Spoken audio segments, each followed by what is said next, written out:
Transform your static Squarespace site into a captivating experience with content that snaps to attention on click. Let's dive into how you can add this engaging interactivity to your Squarespace website.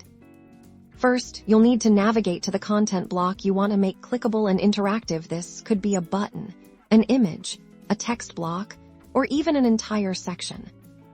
Once you've selected your element, look for the settings or design options associated with it. Squarespace offers various ways to add dynamic behavior. We're going to focus on the animation or similar interactive features.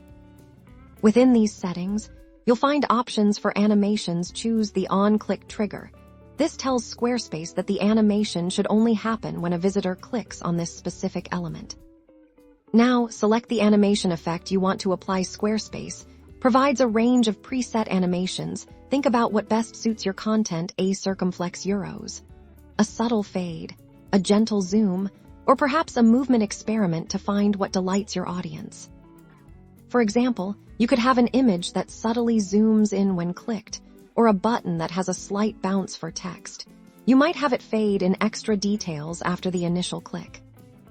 After choosing your desired animation and ensuring it's set to trigger on click, save your changes. If you're working on a live site, consider previewing it to see the effect in action before publishing. Now, when visitors land on your page, they can interact with your content, making your website feel alive and more engaging. This simple addition can significantly boost user interaction and keep them exploring your site. So go ahead, experiment with content snapping on click, and elevate your Squarespace design today.